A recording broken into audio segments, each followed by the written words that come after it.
Chega mais ação, vamos juntos aqui analisar as últimas informações do Flamengo, que está em preparação para a partida contra o Palmeiras pela final da Copa Libertadores da América. O Zinho, o Zé Elias, o Pascoal falando aí sobre essa partida. Chega aqui, dá aquela moral do seu like se você não é inscrito aqui no canal Meu Mengão React. Eu convido você a fazer parte aqui. Todos os dias trazemos para vocês as informações do Flamengo. Vamos lá pro vídeo de hoje. Créditos, canal ESPN Brasil, link na descrição. Bora para as notícias do Mengão. É enorme estar com vocês. Um abraço surreal. Grande Zé, um grande abraço. Você, o William, o Pascoal. É uma satisfação enorme poder bater um papo aí com todos. Fala assim, um abraço pra você, André Plihal, só pra ver como é que ele vai se sentir. Plihal, um abraço, tricolor. Gigante autor.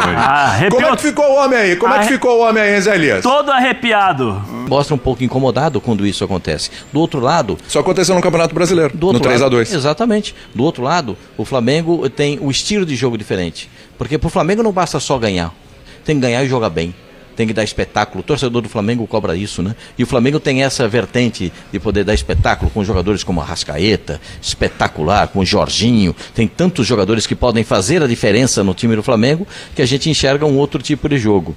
Por uma decisão, conhecendo os dois, o Abel, que você conhece o estilo europeu, e o Felipe, que também é formado no futebol europeu, de uma maneira geral, sai muito cedo do Figueirense para a Holanda e depois vai para o futebol espanhol.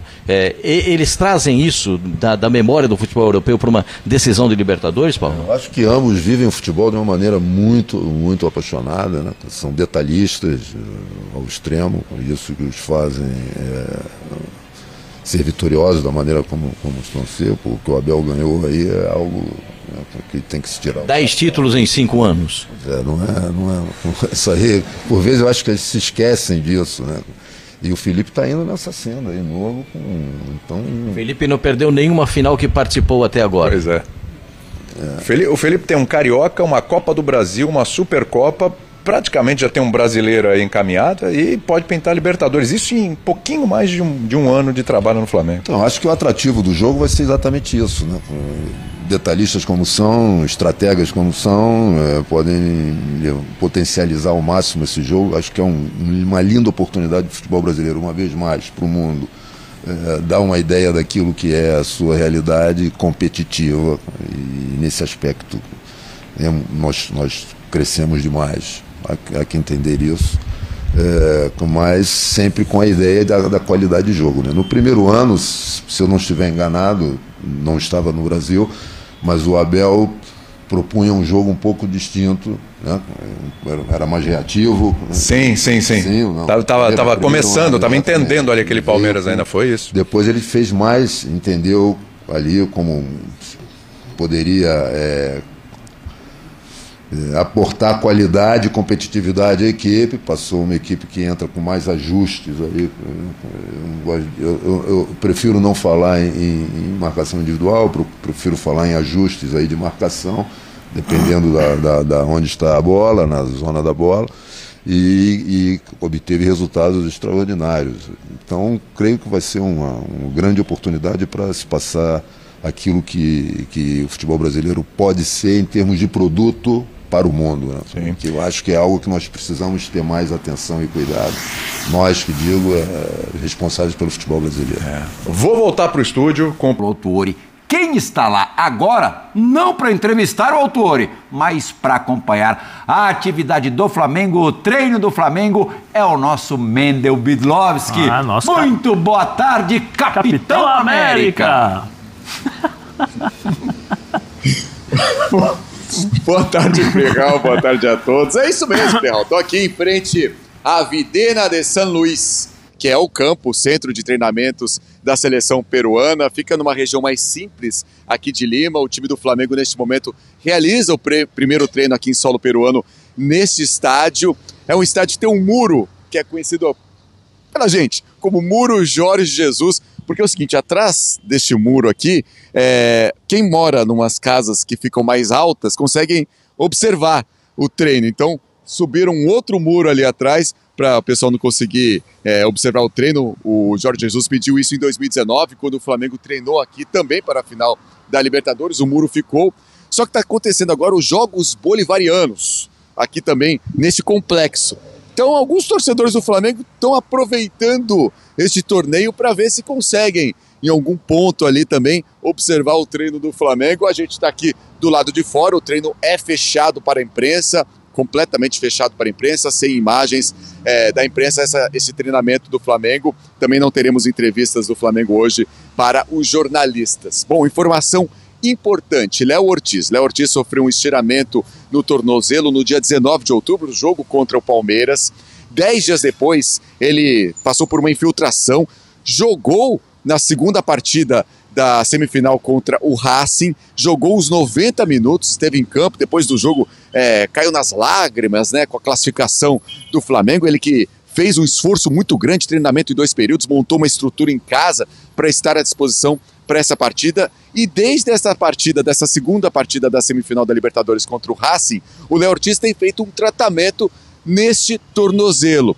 Ele voltou aos treinos na segunda-feira, tem feito todo esse tratamento especial também para estar à disposição nessa partida contra o Palmeiras. A informação que a gente tem, nossa apuração, é que ele está liberado pelo departamento médico para a partida contra o Palmeiras. A gente não sabe se ele começa jogando ou se ele começa no banco de reservas, pelo fato de não ter jogado desde essa partida contra o Racing, esse longo tempo que ele não esteve em campo, também o curto tempo de treinamento para essa partida contra o Palmeiras, mas está liberado. A gente observou também na saída do time do Flamengo para o treino, na caminhada, né, entre o hotel e o ônibus, ele caminhando normalmente. O Pedro, com uma proteção no braço, ele teve, né, essa fratura no braço, também teve um problema na coxa, está vetado para a partida. O Plata está suspenso. Os dois estão aqui no Peru acompanhando a delegação, mas o Bruno Henrique desponta, claro, como o principal jogador para ocupar essa vaga no comando de ataque do Flamengo, também pelo que ele fez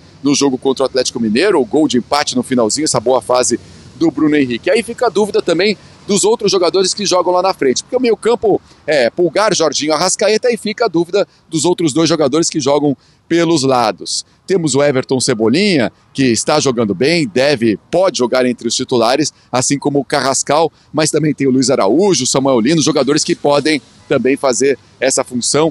Felipe Luiz está montando o time dele nesse mistério, nesse treinamento aqui, já pensando, claro, nessa partida contra o Palmeiras. Essa informação a gente não tem ainda quem que vai jogar, como será o time do Flamengo lá no ataque, e tem essa dúvida em relação ao Léo Ortiz, se joga o Danilo, começa o jogo contra o Palmeiras, ou se o Léo Ortiz também começa essa partida. Muitos torcedores do Flamengo, a gente acompanha aqui pela cidade de Lima, muitos torcedores estiveram ontem no hotel do Flamengo, recepcionando o time do Flamengo na chegada aqui na capital peruana, fizeram uma festa muito grande, realmente centenas de torcedores, uma festa muito bonita na recepção e também hoje, também na saída do time até o estádio também, para esse treinamento, muitos torcedores também no hotel, alguns torcedores, como disse, circulando aqui a área do centro de treinamento. É o Flamengo nessa preparação para a decisão da Conmebol Libertadores, Plihal. Ótimo, completíssimo boletim informativo do nosso Mendel Bidlovski. Qualquer novidade, canal abertíssimo para você também, Mendel. Valeu! Zé, saudades. Eu sei que os tempos são outros e que o passado não volta, mas saudades dos treinos abertos, viu? Ficar do outro lado do muro não deve ser fácil. Mas você vê, né, Plihal, independente da situação agora que nós estamos falando vivenciando sobre a Libertadores ou não, mas essa semana surgiram algumas informações sobre o caso Neymar. Tá machucado, vai fazer artroscopia, vai fazer aquilo, e aí ele treina, né, desafios médicos que ele treina. Se estivéssemos treinando com a possibilidade, né, do treino aberto para os repórteres, da forma como era antigamente, provavelmente nós teríamos uma informação verdadeira. O pai do Neymar não precisaria ficar nervoso ou irritado, porque as pessoas iriam falar, as pessoas iriam ver se ele estivesse no campo ou não, se ele estaria no campo ou não, né, e seria muito mais, eu acho que mais correto nesse sentido. Mas, infelizmente, pelo fato de nós não termos acesso aos treinamentos, as notícias muitas vezes elas não são 100% a coisa já estava se restringindo correto, e aí, né? A partir de 2020, depois da Covid, pandemia, ali né? Absolutamente injustificável, né? Nem tinha como mesmo. Mas o pessoal dos clubes gostou de poder trabalhar. De ficar isolado, né, totalmente isolado, não ter a intimidade, digamos, tão devassada. E por isso que eu falei que é um passado que não voltará. Vamos agora voltar a Lima, O Pascoalzinho é malandro velho. Pascoalzinho é dos poucos jornalistas nessa decisão que tá bem com os dois lados. Ele fica com aquele papinho incomparável. Aí ele chega no lado verde, é respeitado. Respeitado profissionalmente e também porque ele é um sujeito extremamente simpático. E no lado rubro-negro, ele é mais do que respeitado, adorado. Tietado foi hoje aí. Não é, Pascoalzinho? Temos imagens, provas disso. Então, o Pascoalzinho tá enorme aqui, tá? Peito estufado aqui. Ele tá tirando mais foto do que o Arrascaeta, do que o jogador do Flamengo, do Palmeiras. Ainda bem que vocês aqui me conhecem e o Paulo me conhece há muito tempo. Sabe que para mim é uma grande alegria, né? Você separado na rua e separado quando você pode atender o torcedor. E eu faço questão de tirar foto com todo mundo, porque eu acho que é um respeito que eu devo ao torcedor, porque eles nos recebem todo dia em casa. Então, o dia que eu posso estar ao lado deles e tirar uma foto, eu faço com muita alegria. Hoje eu sei que eu dei trabalho para o pessoal, que o pessoal teve que me buscar algumas vezes para fazer a entrada, porque eu realmente fui atender as pessoas e eu fico muito feliz com isso, né? Eu sei que já fiz algumas finais de Libertadores, mas eu quero só pontuar o seguinte: para mim essa não é a maior final da Libertadores entre brasileiros. Para mim essa é a maior final da Libertadores. Então, esse era outro ponto que eu queria chegar, porque eu vou devagarzinho. Primeiro eu falei a final brasileira. A maior final da Libertadores. A gente teve um River e Boca. Teve o River e Boca, que naquelas circunstâncias.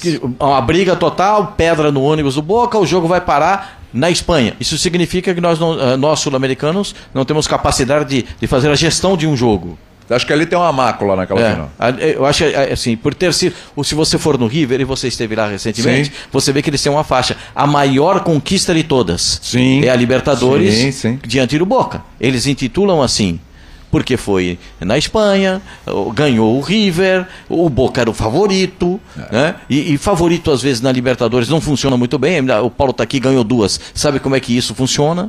Então, eu quero até perguntar para ele a respeito dessa situação, né? De Libertadores da América, decisão, importância. Boca e River tem um histórico maravilhoso. O Boca é a maior torcida sul-americana. Ninguém tem tantos torcedores da América do Sul quanto o Boca. O Flamengo tem pela quantidade de torcedores brasileiros, mas espalhados pela América do Sul, o Boca tem torcedores em todos os países da América do Sul. Como é que você enquadra essa final, Paulo? A de depois da manhã? Já falamos aqui, acho que é assim, até pelo momento, a grandiosidade que os dois clubes hoje sempre foram, mas eu digo em termos de gestão, né, na capacidade financeira e econômica de poder fazer investimentos aí a nível de Europa, né? Então, são os dois maiores da América do Sul hoje, nesse poder econômico, na montagem de elenco? Sem dúvida, não tenho a menor dúvida em relação a isso. E com corpos de avanço aí. Você vê que o próprio futebol argentino está passando um momento difícil, né? Não tem como não estar ligado aí a parte da economia. Hoje o futebol argentino, de repente o River, né, o Boca, nem tanto, tem condições de fazer um investimento forte em relação... O River tem um pouquinho mais. Tem um pouquinho mais. E essa confusão agora na AFA, com o presidente, com problema de justiça, denúncias, isso tudo acaba também atrapalhando. Sem dúvida, isso tudo mancha um pouco e cria um estado anímico, que é o momento, né, que não é o mais favorável. Então, por tudo isso, aquilo que nós já falamos aqui, acho que é uma final de altíssimo nível, né, com uma projeção em termos que transcende a América do Sul, altíssima, né? Ô Paulo, pegando a tua experiência aí em 2 decisões de Libertadores que você ganhou, com São Paulo e com o Cruzeiro, a gente está acompanhando os treinadores falando do pouco tempo para poder treinar, para poder recuperar jogador. Jogaram na terça, jogaram no final de semana, já tem a decisão agora. Enfim, calendário que a gente já sabe de muito tempo, é um problema muito sério. O que dá para fazer num curto espaço de tempo? Primeiro o seguinte, eles jogaram na terça, o Felipe Luiz falou assim, agora eu vou pensar na final. É assim mesmo? Ou quando você se classifica para a final, você já começa a projetar, você já começa a planejar? E segundo, O que fazer nesse curto espaço de tempo? Tem como fazer alguma grande mudança, montar alguma grande surpresa? Ou o que foi feito até ali é mais uma questão mental mesmo que você tem que trabalhar pensando na decisão? É por aí. Eu acho que não há. Em relação a pouco tempo, acho que todos os treinadores, né, no mundo hoje não tem tempo para trabalhar. A quantidade de jogos é enorme, tanto é que a FIFPro já começa a pensar em relação a salvaguardar um pouco a integridade dos jogadores. Isso é um tema que no futuro aí próximo vai ser bastante debatido. Então não há tempo realmente, e o que você falou para mim é claro, você não tem como você classificado para a final não pensar na final, não tem como. Você pode minimizar aí em função de estar como estão ambos aí lutando pelo título brasileiro, entendeu? Mas é final de Libertadores. Então não tem como. E fazer algo a mais também não, porque nenhum treinador vai tentar nesse. Por que vocês chegaram ali? Quais foram as razões que levaram você a chegar ali? Foi solidificando um trabalho. Então, cara, o grande problema disso, que por vezes aí passava, é que chegou um momento, eu vou tentar fazer coisas diferentes. E aí é muito complicado, né? Porque os jogadores não estão abertos aí para qualquer tipo de informação nova. Até porque hoje em dia é difícil. Então, por exemplo, você não dar a escalação, tanto o Felipe quanto o Abel já tem claro os cenários ali. Bem, se não entrar com esse, vai entrar com esse, tem uma característica diferente, mas em termos coletivos não altera tanto, entende? Porque coletivamente não dá para nenhum nem outro alterar aquilo que... Não tem muito o que esconder, né? Não tem, cara. E aquilo, ele tem que... valorizar o que foi feito. Eu sempre pensei assim, falo aos jogadores, se a gente chega num momento desse, cara, entendeu? É porque tudo que foi feito teve um resultado positivo, foi bem feito. Então, o que eu vou agregar agora mais aí? E depois o nível de ansiedade é altíssimo. Então, os jogadores não estão abertos a esse tipo de informação, de uma experiência nova, além do tempo exíguo que tem, né? Então, aí é mais a parte mental mesmo, né? Cada um se preparar nesse sentido, óbvio, alguma coisa, alguns ajustes, e são pequenos ajustes que você pode fazer em relação, talvez, aos jogos entre ambos que precederam ali e tal, mas não há como mudar muito. E ninguém ali está muito propenso a isso, né? Porque o foco é total, em termos mentais, de ter atenção e ser o mais competitivo possível. E quando se fala competitivo, é a qualidade de jogo, eficácia ofensiva e defensiva, que é fundamental nesses jogos, é sofrer pouco e tentar fazer gols aí. E esse equilíbrio é fundamental. Nós não podemos nos esquecer do que passou com Barcelona e Inter de Milão. Barcelona, sim, com 6 gols e com jogos desse nível ali. Como você pode fazer 6 gols e não atingir o objetivo do trabalho? Exatamente. Então, importante entender aí que o equilíbrio, que o não sofrer gol também é importante. E você falou uma coisa que me chamou a atenção, né? Muito mais esses treinamentos de agora são para tirar a atenção do jogador do que propriamente para botar na cabeça deles alguma coisa nova, né? Porque o jogador fica mais ou menos como aqueles gladiadores antigos, eles ficam trancados e parecem leões enjaulados, eles querem a hora do jogo, né, Paulo? Quer abrir a jaula, né? Vamos embora. É a hora do jogo, né? Aí tem situações de reflexão que a gente pode fazer, porque tem treinadores que, por exemplo, não falam realmente para os jogadores, até na preleção final, que quem vai jogar. Muitos são adeptos disso. Eu não sou. Eu acho que o jogador tem que saber, a equipe, os jogadores, o grupo tem que saber qual equipe que vai começar, se preparar, aqueles que podem entrar também fazendo uma leitura. Mas você, quando em partidas como essa decisiva, quando você vai gerar mais ansiedade ainda, o jogador não sabe o que eu vou. O jogador tem que ir, começar ali, fazer o filme todo, o que pode passar, o que eu posso fazer, o que eu não entendo. Acho que é fundamental isso. Eu, particularmente, acredito nisso. Falar em jogadores, tem um personagem nessa decisão que é o Andrés Pereira. O Andrés Pereira, na última decisão entre Flamengo e Palmeiras, ele estava fazendo um bom jogo, tá fazendo um bom jogo. Aí aquelas coisas do futebol, da partida, escorregou, falhou. Aos 4 minutos da prorrogação. Exatamente. E aí entra o negócio do psicológico, né? E do cansaço físico, né? Ele escorrega, ele falha, gol do Daverson, acabou ali, Libertadores pro Flamengo. E aí quis o destino, que agora na decisão ele tá do lado do Palmeiras. E tá se falando do Andrés Pereira direto. Tanto de um lado quanto do outro. Torcedor do Flamengo secando. E o torcedor do Palmeiras falou, não, vai ser o gol do Andrés, ele vai virar mais ídolo do que nunca agora, etc e tudo. Como é que o treinador vai lidar com um jogador assim? Porque o Andrés Pereira é um cara que tem experiência, já jogou no futebol europeu, é um cara que... Ele não tem muitas... Seleção brasileira. Ele não tem muitas decisões na carreira. Né? Ele não tem aquela decisão da Libertadores. Mas ele chega no momento em que o foco está nele de alguma forma de um lado e do outro.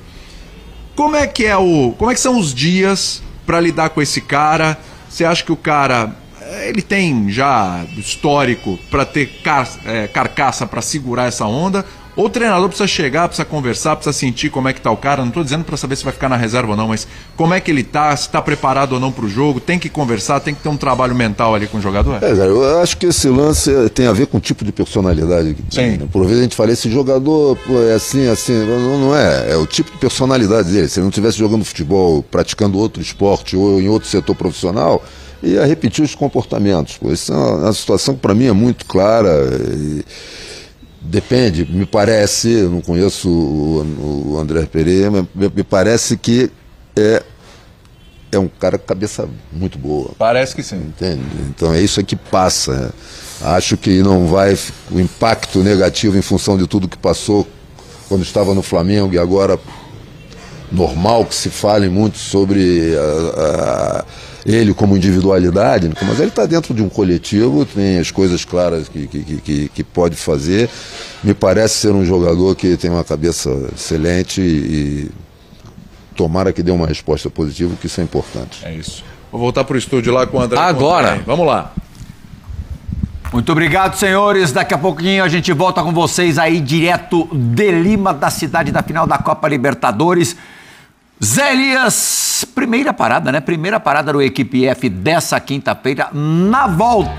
Aí, nação, então, as últimas informações do Flamengo, entrevista aí com técnico, e também vamos aqui analisar nesse momento, olha só, presta atenção, palpite para a partida entre Palmeiras e Flamengo.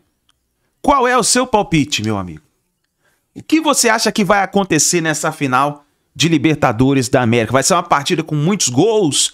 Vai ser uma partida mais trancada? Vai para os pênaltis? Escreve nos comentários aí qual é o seu palpite. Qual é o seu palpite? Eu vou falar uma coisa para você. Analisando a última partida, que foi 3-2 pelo Campeonato Brasileiro, entre Flamengo e Palmeiras, eu vou colocar uma partida aqui de gols. Vamos lá. Para mim, Flamengo vai ser uma partida difícil. Vamos ver também como vai ser a escalação do Flamengo, se o Pedro vai jogar ou não. Mas eu acho que vai dar Palmeiras 2, Flamengo 4. Palmeiras 2, Flamengo 4. Esse é o meu palpite para a final da Libertadores. Qual é o seu palpite? Coloca nos comentários, deixa a sua opinião, vamos ver quem vai acertar. A gente se vê no próximo vídeo.